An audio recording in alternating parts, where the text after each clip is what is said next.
général COSEC bokk nag ci kuréelu gi nga xamante ni moom mooy politique tudd alliance pour la république waaye nag ñoom ci biir alliance pour la république dañ cee am beneen pàcc boo xamante ni dañ ko sos jamono yi tudde ko task républicaine Mamadou Ndione la ñu ci àndal tey ci waxtaan bi fas yéene mu faram-fàcceel ñu kuréel googu lan moo ko tax a jóg ak lan mooy itteem Mamadou Ndione ñoo ngi lay dalal ci Soir d'Info di la nuyu bu baax. waaw maa ngi lay fay Pape maa ngi nuyu également Papis di nuyu téléspectateur TFM yëpp.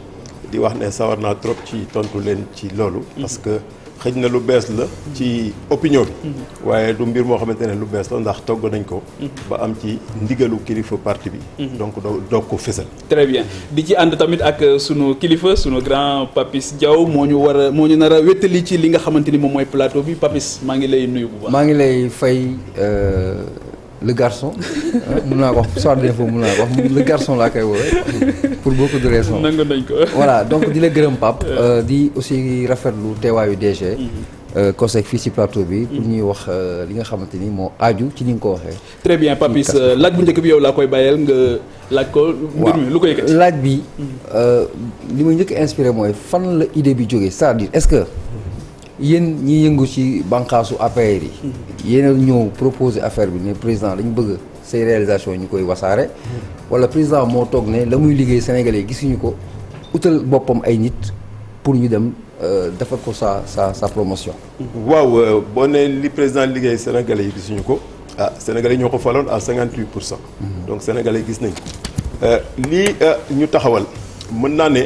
ci biir parti bi dafa am ay structures yu formelles yooyu kenn neewul benn structure dindi nañ ko donc structure yëpp a ngi continuer fonctionner muy structure yu jeunes yi yu femmes yi yu cadres yi structure troisième âge bi donc toutes les structures parti ñu ngi fonctionner bon ñun dañu waxtaan ci suñu biir waxtaan nag dëppoo ak gis-gisu président ndax xam nga président de la République inclusion lay wax inclusion mooy lan mooy militants yi nañu fexe ba di gën a booloo di gën a xalaatandoo donc ba ñu yëkkatee xalaat bi également président de la République joxe ci instruction ñu doog ko taxawal. xalaat bi si yéen la jógee ñëw si moom. waaw mu validé ko mën naa ne xalaat yu dajale ndax xam nga kilifa léeg-léeg doo xaar sax moom mu wax la. yéenay tàmbali dara également boo leen demee ba sori ci ngeen diisoo ceeg moom. donc structure la boo xamante ne bu amuloon validation président de la République. du ñu am fitu fésal ko ba toog ci ak ñi nga xamante ne président. kan moo sentir besoin bi la question c'est le besoin s'est fait sentir ou fan la jógee par plusieurs personnes ndax xam nga. donc du président moom moo ko créé à l'origine. le président de la République. daf ko validé mais il a pas. xam nga président de la République. ndey ji seex la. président de la République yow mi sax Papis mën nga ko proposer dara loolu baax ci Sénégal mu appliqué ko mu fekk mu dëppoo ak vision tey ji dañ nekk ci contexte lii xalaatoon nañ ko juste avant ñu dugg ci Covid 19 parce que boo fàttaliku président dafa lancé dialogue national. ñan ñoo ko xalaatoon ñan Papis loolu mais ñan ñoo ko xalaatoon initiative bi ndax xëy na question bi mooy bi nekk ci suuf en toile de fond mooy dañoo gis dafa am cellule des cadres. am maire am COJER am les jeunes boucliers de la République am xeetu kuréel yooyu yëpp ci biir APR. ñu ñëw rek xëy génnewaat beneen daal di koy teg. du kuréel ndax da ngeen di ñëw pour pallier benn gàpp wala déet. waaw du kuréel yooyu yëpp du kuréel yooyu rek parce que APR am na sax ay groupe WhatsApp am na façon groupe bu nekk am na ci. mais xalaat bi ay nit ñu bokk ci kuréel yëpp la man mii ci CCR laa bokk tey ji Moussa Sow bi nga xamante ne moo jiite jeune parti bi bokk na ci sunu kuréel bi kii Ablaye Diagne mi jiite étudiants yi bokk na ci kuréel bi. kon mënoo ñëw wax donc mën naa ne genre synergie la. ci ay xalaat yu daje la dëppoo ak vision bi président am. ci avenir u parti bi ak avenir u Sénégal. on s'est pas compris wala bëggoo répondre. on sait que c'est en adéquation avec la vision du président moo ko validé mooy kilifa bi. bu ko validé wul du jàll. mais base bi mooy solo li importance la paternité est-ce que ce sont les gens qui sont venus dire au président il nous faut ça. xam nga wala c'est le président qui dit enfin il nous faut ça. ñiy chercher paternité. dañuy bëgg a dëkkale kuréel fa mu dëkkul en général. c'est-à-dire que tey jii mën ngeen concevoir tey jii émission bi kan moo moom paternité bi. TFM moo ko moom. mais ñàkkul yow nga xalaat ko wala Papis xalaat ko wala keneen xalaat ko. une fois que xalaat bi taxaw kenn ci yéen du taxaw ne maa moom émission bi wala man maa joxe idée wu émission Soir d'Info. il faut ngeen comprendre loolu ñun dañu am parti boo xamante ne dafa dynamique réflexion ci biir parti bi dafa fës dafa dynamique. ban gap ngeen di pallier lan ngeen gis ne. kuréel yi taxaw yépp nañ ko waroon a. matalewuñu ko ba tax ngeen war a juddul beneen kuréel. waaw kuréel bu nekk mu ngi de way waaram mais dafa am. tool boo xamante ne kuréel yëpp dañ ci war a daje xam nga tey ji boo nee jeunes yi dañuy yëkkati ci wàllu jeunesse nga ne cadres yi ñu ngi dans la réflexion stratégique nga ne tey jii femmes yi ñu ngi yëngatu ci mbiru femmes yi mais ban tool la ñooñu ñëpp bokk tool bi ñooñu ñëpp bokk na ci dëgëral parti bi bokk na ci également plateau yu mel nii. kon kuréel yooyu ñu mënuñu woon dëgëral parti bi. non ñu ngi koy dëgëral ku nekk mu ngi mel ni ay garab ak bànqaas yu bëri xam nga bànqaas bu nekk am na importance ci garab gi mais jaadu na également que bànqaas yëpp aussi ñu am fu ñuy dajee di waxtaan di nas di nocci di échanger seen biir. kon dans la cellule des cadres jigéen ñi nekkuñu ci mag ñi nekkuñu ci ndaw ñi nekkuñu ci loolu amul. mais pourquoi ngay focaliser ci cellule des cadres. non damay laajte rek. non ma ne cellule des sages. am na ay góor ak ay jigéen. pourquoi waxoo ci cellule des sages. waaw parce que dañu bëgg a comprendre ban gap ngeen ñëw pour pallier. gap bi ñu ñëw pour pallier mooy dañu bëgg ñun déjà le débat public au Sénégal ñu recentré ko ci ñetti yëf mooy ban Sénégal lañ fi fekk. lan lañ ci def ak fan lañ jëm. kon ñi kuréel fi nekkoon ñaareel bi le contexte ban contexte lañ nekk tey jii après le dialogue national gis nga président de la République lancé na ouverture bi bett na sax ñu bëri ci yéen la presse ku ci defoon loto sax da ngay ñàkk defe naa ku ci defoon pronostic da ngay daanu ouverture boobu fan la jëm ak lu ko waral li ko waral mooy Sénégal dafay traverser période bu difficile période boo xamante ne Covid 19 a ngi fi. moo am ay enjeux sécuritaires même avant Covid 19 dañ nekk ci sous-région boo xamante ne liy tas dëkk lu yomb la gis nañ dëkku Afrique yëpp tey ji Sénégal moo fi def office d'Eldorado mën a wax maintenant face à ces défis là ak crise bi le portage politique du débat le portage politique des enjeux du débat ñan ñoo ko war a def ñun dañu ne bu ñu boolee suñu doole maanaam ñii jóge ci cadre yi ñii jóge ci jeunes yi ñii jóge ci femmes yi ñii jóge ci institutions yi ñii jóge assemblée ñii jógee ci gouvernement bi il y a même des ministres dans la task force ñooñu ñëpp bu ñu dajalowee ñu réfléchir dans un cadre logique cohérent pour def production boo xamante ne du pour ñun. nu ci nit di bokkee cooptation la wala adhésion. xaaral ba pare. production intellectuelle bi ñuy def. c'est pour tout le parti. c'est-à-dire que il faut ngeen comprendre loolu c'est pour tout le parti c'est pour le chef de l'État c'est pour toutes les structures. ndax dañu jàpp ne y a un souci d'harmonisation et de compréhension de la trajectoire. xam nga parti bi mu ubbeekoo am na ñu bëri jaaxal na leen parti bi tey jii am na ay attaques yu muy subir y a une certaine forme d'opposition boo xamante ne comme aussi nu muy attaqué moom tamit. waaw mais également y a une certaine forme dans l'ordre normal des choses. y a une certaine forme d'opposition boo xamante ne bëgg na tirer le débat vers le populisme. mais est-ce que le populisme boobu aussi on voit que même yéen la presse. peut-être du populisme c'est pas de la stigmatisation. populisme mooy lan. populisme mooy di indi wax boo xamante ne da koy wéer ci lu dëgërul loo xamante ne pour jéem a nax askan bi ñun jàpp nañ ne débat bi dañ ko war a recentrer sur l'essentiel tey jii mënoo am dëkk boo xamante ne 32 kilomètres d'autoroute nga fi fekk nga yokk ci 183 en 7 ans Songoru Mbour Fatick Kaolack war ci dolli kon communication lay def war ci dolli 125 kilomètres kon communication ngeen di def munoo indi nekk ci dëkk boo xamante ne 527 000 tonnes gerte nga bayoon en 2011 tey ñu bay 1 million 800 000. mais Mamadou waaw bu ma dagg xaaral ma wax ndax communication ngeen di def. ma ne bu ma dagg parce que ce que je dis ça intéresse les téléspectateurs. munoo fekk dëkk boo xam ne 527 000 tonnes gerte nga bayoon nga bay 1 million 800 000 c'est-à-dire nga multiplié par 3,5 les gens bëgg la continuer dugal ci débat terre à terre alors que yow yaa ngi changer de paradigme munoo nekk ci dëkk boo xam ne Papis 500 mégas de capacité installée nga fekkoon Sénélec nga indi 1000 mégas indi ay champs solaires dem dans le monde rural. loolu moo tax yóbbu fa ndox yóbbu fa électricité de plus en plus gars yi bëgg la tënk ci ay débat terre à terre plutôt personnel. mais alors trajectoire boobu nag. au point de créer un espace d'échange. mais c'est important cet espace. kon communication la Pape. non communication y a pas autre chose c'est pour ñu avancer. y a pas que de la com. y a de la réflexion déjà je suis désolé. mais am na loo xamante ne parce que ni ñu décliné. non déjà am na loo xam ne du ñu ko fësal. voilà y a de la réflexion interne également au service du parti. ok mais la finalité xam nga tey jii bu ñu defee une réflexion interne au service du parti. njiitu parti bi lañ koy jox. duñ leen ko jox yéen. waaw léegi beneen laaj bi. donc moo tax il faut ngeen comprendre ne task force boobu. contexte bii mu fësee moo xaw a kii mais lu ñu waxtaanee woon la. ba am ci ndigal pour mettre ko en place. alors léegi est-ce que du la réflexion nee nga parti bi boobu ba tey parti bi la ñuy dégg wax nga aussi ne am na benn dynamique ci wàllu élargissement boo xamante ni njiitu réew mi wane na ko lu jiitu xëy na sax mbas mi di am mooy Benno Bokk Yaakaar ndax tey ji task force bi dafay réfléchir rek tëju ci biir APR wala ndax tey jii mën nañ cee xaar waa réew mi ak ñooñu nga xamante ne dañuy doog du coalition bi. waaw coalition bi ñuy doog mujjee ñëw nii. coalition bi am na ay mécanismes tey jii yàlla secrétaire exécutif permanent de Benno nga xam ne le ministre Mor Ngom moo koy piloté même ki yor communication Benno Pape Mahawa Diouf mu ngi yor ba tey communication Benno. Mor Ngom bokkul APR. Mor Ngom APR la bokk mais moo yor laa le secrétaire exécutif permanent de Benno. waaw donc les leaders de Benno dégg nga keroog daje nañu c'est-à-dire que ñun li ñuy xalaat déjà dañ koy xalaat en tant que parti mais au niveau de Benno APR mu nga fa yeneen structure ñu nga fa il y a des structures de communication mais dafa am waxtaan yoo xamante ne tey jii dañ jàpp ne ñu waxtaanee ko ci sunu biir togg ko ba harmoniser sunu biir jël def le portage politique n'est-ce pas à la fois du bilan mais également des perspectives loolu jàpp nañ ne sunu cër la. mais DG ban relation la kuréel bi am ak échéance su 2024 yi parce que si sa commencement dañuy gis ne c'est comme une sorte de bilan lii la président jot a def lan mooy relation bi entre datu 2024 ak seen. waaw xam nga fii ak élection yi di am débat public day am fii ak élection di am influence de l'opinion day am. donc yéen yéen si 2024 déjà non. influence de ngeen di l'opinion préparé. xaaral rek influence de l'opinion day am sur des sujets yoo xam ne sujets yu am importance la. tey am na sujets yu bëri yoo xamante ne par exemple saa yu amee dañu rendre compte ne opposition bi dafay jiitu déjà ci sujet ko mu ngi mel ni li xewoon ci temps yële passé affaire u kiiwu militaires yi kër gi militaires yi nekkoon. terme sud ba dem ba retraité war a génn foofu opposition bi dem di jouer sur l'émotion des gens pour désaxer le débat.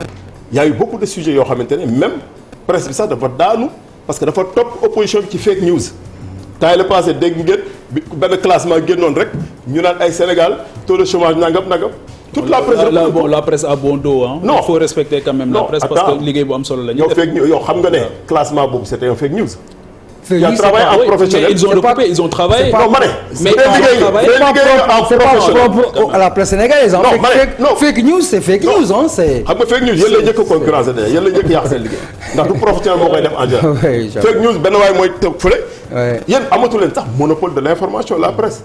Facebook tey jii chaque jour nga gis ci lan loo xamante ne boo vérifié wul tuuti mu dugg dans l'opinion. Raison de plus pour ne pas dire commencé que yàq. presse bi daanu nañ. Ouais. non am na une partie laa la wax j'ai bien précisé qu'il y a une partie parce que le lendemain gis nga à la une même ñenn reprendre classement boobu qui était basé sur du faux donc c'est pour dire que il faut être vigilant ñun au nom de cette vigilance là ñun danañu réfléchir suñu biir suñu réflexion am na ci lu ciy fësal am na loo xamante ne c'est pour nous-mêmes et puis avantage bi task force bi am task force républicaine bi am mooy structure la boo xamante ne recouper na toutes les entités pratiquement du parti de telle sorte que lu ñu fa valider ba consolider ko pour diffuser ko day yomb au niveau des structures alors bi ñuy lire élément de langage yeeg yëpp day leer comme ça au moins li Massamba xam ma dem alors bi ñuy lire résolution bi dañ ci gis ñun ñu def ñaari motion motion bu njëkk bi ñu ne soutien au président de la République beneen bi ñu ne soutien à son nouveau directeur de cabinet Mahmoud Saleh lan moo waral loolu. waaw déjà soutien au président de la République c'est important parce que structure bi comme mu ngi doog a génn officiellement te président de la République li mu def muy ouverture bi mu tàmbale jaadu nañu renforcer sunu ancrage ci loolu soutenir ko pour le cas du camarade Mahmoud Saleh structure bi dafa gum na avant ñu koy lancer dañu def 3 réunions avant yoo xamante ne dafa ñëw après sunu réunions yu njëkk yañ defa réunion yooyu le ministre Mahmoud Saleh ba muy ñëw fekkee si ko dafa ànd ak le ministre Augustin Tine ànd ak le ministre Mor Ngom ànd ak yeneen membres yoo xamante ne c'est des membres éminents du parti. Oui. donc gannaaw loolu gis nañ ne ñu bëri comprendre luñ dañ defee ne moom moo créé affaire bi ba ay attaques commencé ci am donc moo tax ñun ñu ne au nom de la solidarité de parti dañu préciser loolu ba pare soutenir ko ci li muy daj actuellement parce que mag la le ministre Mahmoud Saleh. mag la lan lay daj. mag la te. lan lay daj dafa xam nga incompréhension dafa doy waar président de la République moom rek mooy décider. il faut nit ñi xam loolu qu'est-ce qui se passe lan moo xew. non su ma nee lan moo xew mooy di nga gis ay nit ñoo xamante ne dinañu gis benn ay changement majeur am ñu koy dëkkalee fa mu dëkkul xam nga mu ngi mel ni ngay football tey. mais loolu ci ñëpp la dal pourquoi yow mi nga xam ne ancien footballeur bi mais entraîneur bu lay quand l'entraîneur te dit sort génnal ma dugal keneen. entraîneur moom moo xam la moo tax mu def ko. ce sont ses choix ouais. ce sont ses choix. Ouais. ça ne signifie pas que Papis mënul. Ouais. ndax Papis mën na moo tax mu bokk ci 11 de départ yi. mais bu génnee Papis dugal Pape ah même bu dee Pape du grand footballeur boobu mais xëy na yaakaar na ne Pape dina am benn sànni tàcc dugal ko sax affaire bi sotti en réalité xam nga Sénégal de plus en plus les gens personnalisent le débat et baaxul débat kenn du ko personnaliser c'est-à-dire que tey jii dañ ko war a débattre sur les fondamentaux Sénégal da ngay gis tey nit ñi di focaliser ci benn nit wala ñaar nit di ko attaquer à longueur de journée. waaw léegi donc ñun loolu aussi moralement. il fallait ñu est-ce que seen task force bi lu dem finalement nekk dans une dualité au sein même de la mouvance ñu yaakaar ne ñi ñëw ëpp légitimité crédibilité que d'autres parce que les circonstances sont telles que on a créé 30 personnes pliées sur le volet ñu andi leen. est-ce que vous n'allez pas produire sur les mêmes questions. waaw xam nga légitimité boobu nga utiliser. chevauchement. légitimité boobu nga utiliser sunu première réunion task force xam nga lu ñu wax ku ci bëgg légitimité demal sa base nga wuti man mii je suis conseiller départemental à Mbour je milite à Diass te sama travail de base à Diass maa ngi koy def keneen noonu. c'est-à-dire que kon ku amul base doo bokk ci task force. non waxuma ne doo ci bokk dama ne. ku ci bokk ba pare. booy wut légitimité comme ni ko Papis wax. légitimité da nga koy wut à la base dem wuti ko nga ñafe ko à la base loolu c'est la légitimité politique. maintenant li tax ñu tànn ñenn ñi ci task force bi parce que c'est sur la base. kan moo tànn ndax cooptation la waa adhésion kan moo tànn. mais xam nga tey jii dara bu ubbee ko ba démarche bi commencé dina am cooptation mënul ñàkk mais cooptation ça ne veut pas dire que benn nit moo naan na ji lu ñëw na ñëw dans un souci d'homogénéité par exemple. qui a coopté xam nga tey jii dans un souci d'homogénéité boo dee dama tàmbali dara mais boo ko tàmbalee di ci waxtaan ak ñeneen nga ci waxtaan ak ñeneen muy yaatu di yaatu bu demee nag ba état bu fësal ko. di nga ci waxtaan ak kilifa yi ne leen lii laa fas yéene def ak nii lañ ko fas yéene defee donc noonu lañ ko waxtaanee tànn le camarade Birame Faye pour mu coordonner ko donc encore une fois Sénégal souvent am na ñoo xamante ne dañ naan Papis moo nekk fële kon du ma ñëw wala Papis moo ndur dafa mel ni moo jiite lii kon bokkuma c'est-à-dire que démarche boobu dañ koy moytu toujours. l'APR tey dafa juddu am ñeenti at jël pouvoir amul jotu sax taxawal boppam en termes de structuration correcte donc. 8 ans mu exercer ko pouvoir pour le moment ñu jëm ci yeneen perspective yoo xamante ne aussi élargissement mu ngi am pétrole gi ñëw gaz gi ñëw débat public bi commencé dugg dans un nihilisme dama fay sauter noonu day mel ni képp ku wax lu baax rek waaw par rapport ak APR képp ku wax lu baax ci dëkk bi rek ñu defee parce que APR tu l'as dit 4 ans def accéder au pouvoir mais aujourd'hui ce qui est bizarre c'est un parti boo xamante ne son président moom mooy nekk le président du Sénégal mais dañuy xool dans les coalitions dans les soutiens dañuy wax non man bokkuma APR je suis Macky. mais mais c'est quoi l'explication qu'on. am na aussi collectif des authentiques ñoo xamante am na ni. mais jamais APR je suis là mais avec Macky. waaw mais xam nga APR Macky mooy APR finalement. xam nga ku nekk ak li la indi ci parti xam nga tey jii le président de la République boo xoolee démarche d'ouverture am boobu dafa def distinguo toujours entre parti bi ak l'œuvre de construction nationale. xam nga tey jii générosité bi APR dem na ba toll ci les 3 principales personnalités yu yor ay institutions après le président Macky Sall bokkuñu APR. mais parce que l'APR n'est pas venu au pouvoir seul. non c'est lu wax la. mais loolu preuve la. non président moo waxoon on gagne ensemble. exactement vous n'avez pas gagné ça. c'est la preuve. loolu générosité c'est la preuve par le président met le pays avant le parti c'est important. mais parti politique mooy conquérir mooy constituer wu pour dem à la conquête du pouvoir te parti politique appareil la tey jii ñun li ñuy concevoir nii tey jii c'est une réflexion interne wax naa ko sànq loo xamante ne dinañu def le portage des politiques publiques mooy la partie communication mais il y a une partie réflexion interne boo xamante ne c'est au service du président du parti. léegi nan ngeen di def ba chevauchement du am ci réflexion boobu ngeen def parce que da ngeen amoon yeneen structures yoo xam ils étaient aussi dans cette réflexion wala léthargie moom foofu. waaw yeneen structures yi danañ leen rencontrer gën a xool nan la ñuy régler la question n'est-ce pas de la coopération entre les structures parce que c'est important tey jii les jeunes de la COJER chaque fois bu ñu am dara dañu daan inviter sax ñenn ci ñun ñu ñëw animer ko donc et vice versa les cadres également ñun dañ bokk CCR en même temps donc amul clivage c'est-à-dire que encore une fois benn task force la c'est-à-dire que benn instrument la boo xamante ne xëy na mooy gën a souple en termes d'organisation mooy gën a souple en termes d'orientation et de réaction et de réactivité et de proactivité pour loolu régler du leneen donc il faut que nit ñi xam loolu te tey jii nag franchement bàyyi leen ñu nag nu ñu waxee ñu toj suñu bopp janax comme ni ñu ko voilà xalaatee. jinax boobu c'est sax important. waaw mais mosal ñu si jinaxu Moustapha Cissé Lo ak président Macky Sall xam nga ne ce n'est pas exclusivement de la communication dañu def ay production intellectuelle vous avez des orientations certainement alors lii c'est une dynamique d'apaisement de la part du président wax xam ne jàpp nañu ne recevoir na Cissé Lo après Moustapha Diakhaté après li yéen lan mooy seen taxawaay ak seen gis-gis si démarche bu bees bi président mais démarche bi dañ koy saluer ndax réeroo amul ñàkk waxtaan mooy am xam nga souvent man nee naa ay nit ñu ànd pendant des années su problème amee rek esprit de dépassement il faut mu am c'est-à-dire que tey jii le président Macky Sall mënul mere doomu adama c'est-à-dire que nit ki loo def lu mu garaaw aussi à un moment donné saa yu bëggee waxtaan ak yow day waxtaan ak yow mais encore une fois ñun li ñu préoccupé il y a la pacification de l'espace interne dans le parti mais également la vigilance parce que aussi dañu nekk ci politique quand tu es en politique da ngay réfléchir vigilance bi nga installé lan moo ko war a commander vigilance boobu. lan moo ko war a pour commander parer à quoi. xam nga tey jii l'environnement politique global nan la constitué wu plus on va vers l'élargissement des bases plus il y a une certaine opposition qui va se radicaliser davantage. interne comme externe. plus également les problèmes crypto-personnels vont être mis en exergue politique ku nekk li la ci dugal am na ñoo xamante ne nañ toog ci chaise bi buñ ci toogul ñu xëpp ci kaan c'est leur démarche. je respecte leur démarche. mais ñun ñi nga xamante ne xanaa da ngeen déggoo ci troisième mandat parce que question de rupture et séparation yëpp gars yi ne 90% c'est la question du troisième mandat.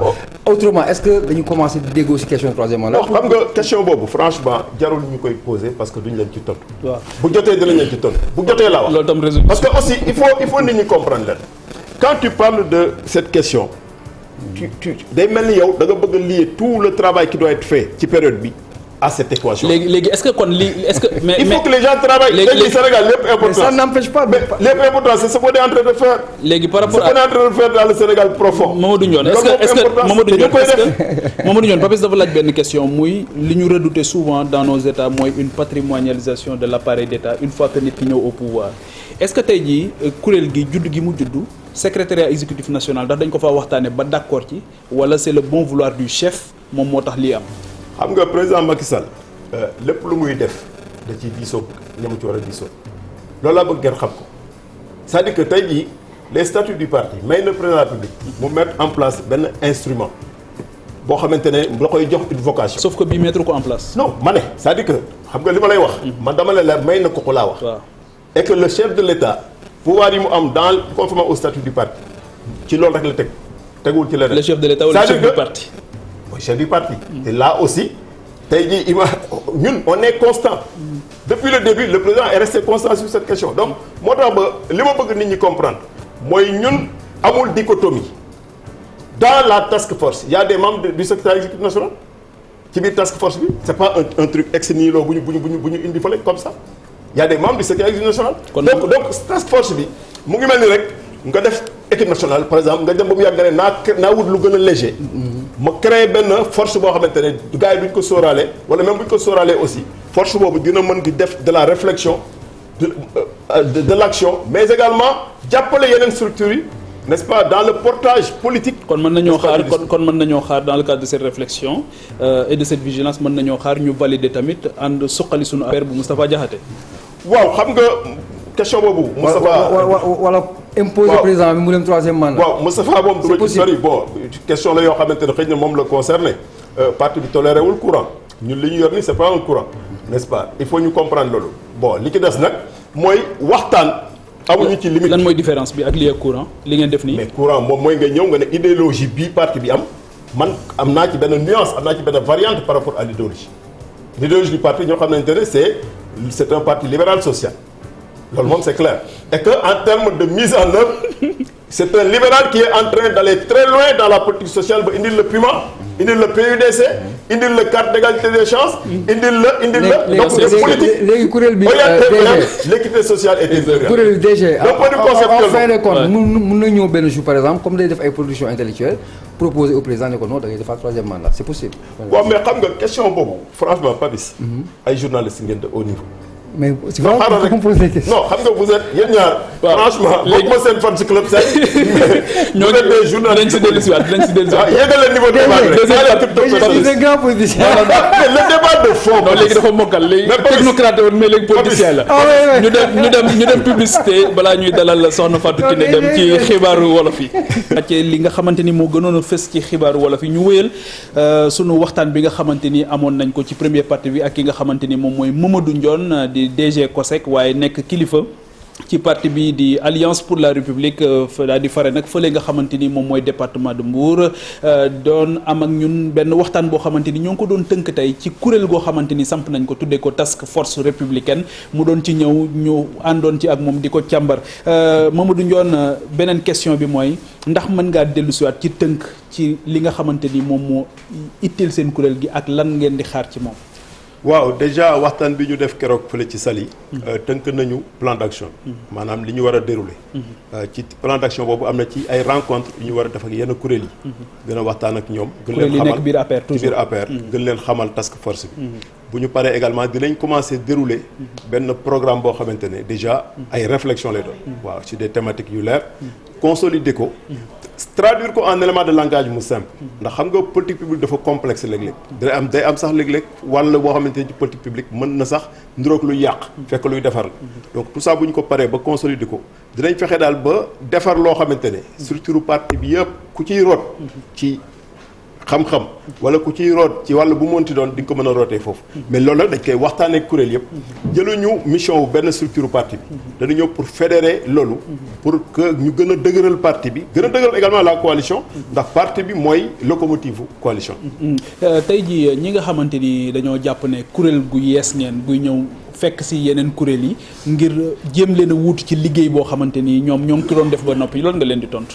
waaw li ma leen di tontu rek mooy dama leen di rassurer dama leen di rassurer pour wax leen ne parti bi ñun ñëpp ñoo ko bokk ku ci nekk am na xeer boo indi waaye parti bi dafa am kilifa te kilifa gi aussi dafa am vision bu koy permettre sax muy gis lu ñëwagul ndax boo fait seetloo depuis 2012 yàlla def na ñun ñooy gagné élection te chaque fois boo xoolee bu ñuy waajal élection dina am choix yoon ni ba saa yi nga ko jëlee rek nga gis coow li bëri mais au bout du compte on gagne donc alors que parti politique première mission mooy mu gagné élection n'est-ce pas donc loolu dafa am importance moo tax damay dalal xelu kuréel yooyu yëpp di leen wax ne incha allah dinañ waxtaan ak ñoom pour que ñoom ñu gën a comprendre te d'ailleurs il y a des éléments des différentes structures ñu ngi ci biir task force loolu déjà avantage très bien est-ce que tey jii Macky 2012 am nañ place ci biir task républicaine bi waaw pour le moment structure APR structure parti la comme ni yeneen parti aussi amee seen structure am na parti yoo xam ne sax am nañ ay structures yu mel noonu yuy réfléchir pour ñoom mais amul frontière c'est-à-dire que tey jii ñun lépp lu ñu xalaat